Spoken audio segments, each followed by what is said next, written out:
We're continuing section 2.2. This time we really do want to find trig values of non-acute angles. In the last lecture you looked at, hopefully you got the concept of reference angles.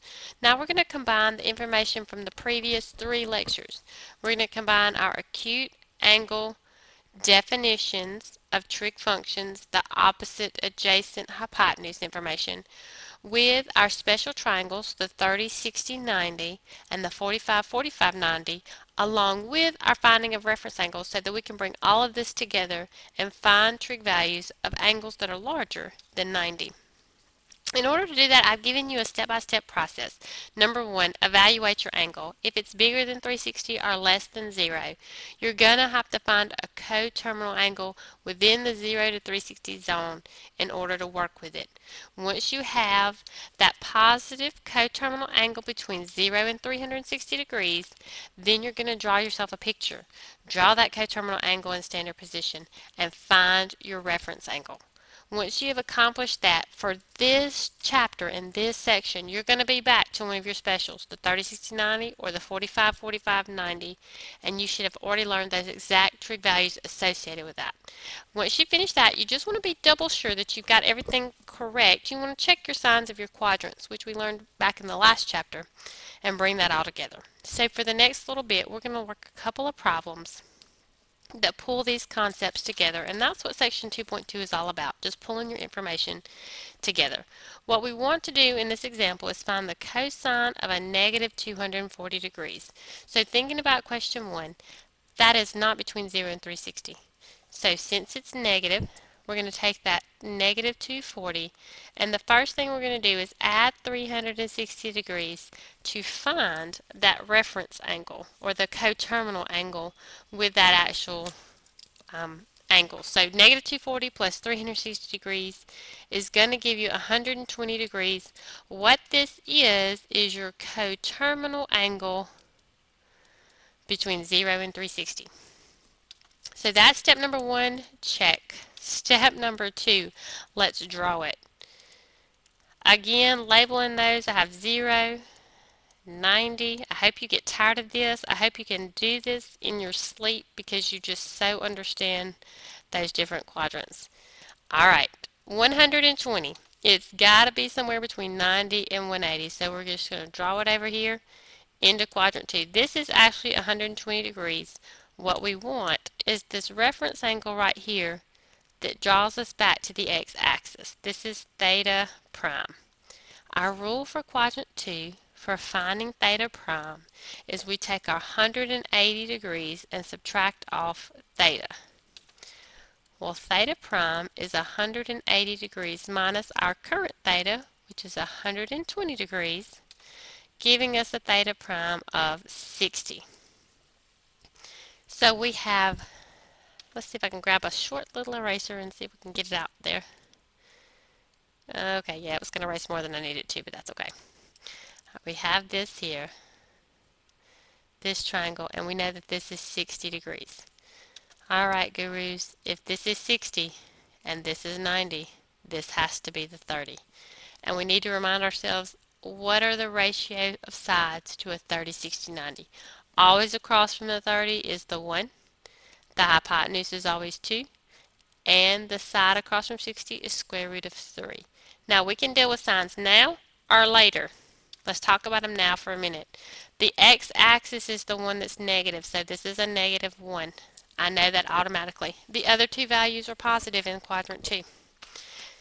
So looking for cosine of this, again we're talking about our reference angle, but we're finding, in truth, cosine of negative 240 degrees. Cosine is adjacent to the angle, that would be negative 1, over the hypotenuse, which is 2. So cosine for this particular problem, that's kind of long and skinny, is a negative 1/2. Should I be expecting cosine to be negative in quadrant 2? Absolutely. Cosine is negative in quadrant 2 and 3. And so that's putting everything that you've learned over the last little while all together. Let's do a couple more, but that's the general idea.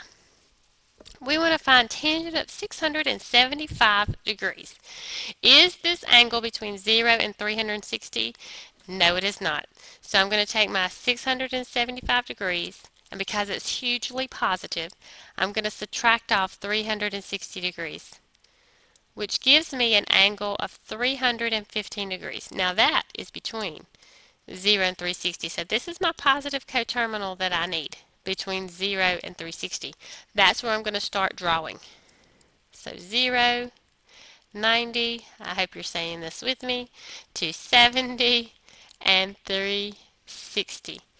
This angle 315 has got to be between 270 and 360 degrees, so it's somewhere in quadrant 4. Great. The reference angle is always the angle that draws us back to the x-axis. So that's what we're looking for. The rule for reference angle here in quadrant 4 is I take my 360 degrees and I subtract off the theta, that is our coterminal theta in this case. So 360 degrees minus my 315 degrees for theta would leave me a theta prime, or rather a reference angle, of 45 degrees. Yay. So this is 45, this is 90, this little guy right here has to be 45 too. And your ratio proportions for 45, 45, 90 is 1 and 1 and square root of 2. You can take care of signs now or later. In this case, the negative y would be the only negative that you have in play. Remember, your radius is never negative. We're not talking about direction, we're only talking about magnitude when it comes to radius. Okay, so what I want to know is tangent of 675 degrees, but we're using our reference angle right in here to calculate that. Tangent is opposite, which is -1, over, that's opposite, over adjacent, which is +1. And so my ultimate answer for tangent of 675 degrees is going to be -1. Good. Are we expecting that tangent should be negative in that category? Will all students take calculus? Yes, we are. Tangent is negative in quadrant 2 and quadrant 4, so our sign is checking out good. Fabulous. All right, let's look at finding all 6 trig values of our angle 210 degrees. I'm going to bump this down so we got plenty of room to work. Is my angle 210 degrees actually within the zone I need it to be, between 0 and 360? Yes. So I can skip the step of drawing that coterminal angle out. I can just draw this one straight up. This is 0, 90, 180, 270, and 360. 210 has got to be somewhere between 180 and 270. So somewhere in our third quadrant is our actual reference angle. I'm drawing back to the x-axis. This is theta prime. And the way we calculate theta prime in the third quadrant is we take our actual angle, 210 degrees, and subtract off our x-axis, which would be 180 degrees. And so theta prime is going to be 30. Somebody help me out here. 30 degrees. Good. So now, if I squeeze a little eraser in here, oh, of course. Boom. All right, this is 30. This is 90. This has got to be the 60. I hope you know your references, but now across from the 30 is the 1. The hypotenuse is 2. The x-axis is square root of 3. Actually, that's across from the 60. Now looking at what's negative, if you're wanting to play with your signs up front, x is negative and y is negative in quadrant 3. Now in this case, I want to find all my trig values. So this is a good review of what is what when it comes to trig definitions and right triangles with acute angles. So let's talk about sine of 210 degrees. Now remember, we're always talking about the angle that we started with. It's just that we have to hun up that answer in terms of reference angles. I know it's kind of crazy, but hang with me, it's true. Alright, so here's your angle. That's your reference angle right in here. We want sine of that. Remember, sine is opposite over hypotenuse. So just throwing that out there real quick. Opposite of that would be -1. That's opposite of my 30 degrees. And the hypotenuse is 2. So sine of 210 degrees is -1/2. Cosine of 210 degrees is going to be adjacent to the angle over the hypotenuse. So adjacent to my angle right now would be a -√3, and my hypotenuse is 2. So there is cosine.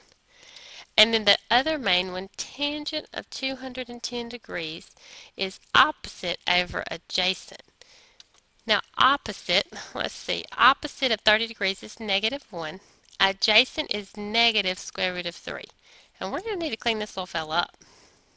So two negatives make a positive, and when we rationalize that √3, we get √3 over 3.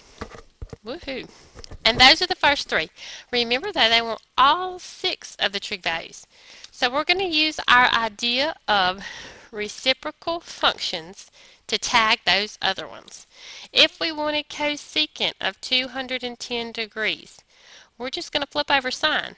So when you take -1/2 and you flip it over, you would get -2. The end.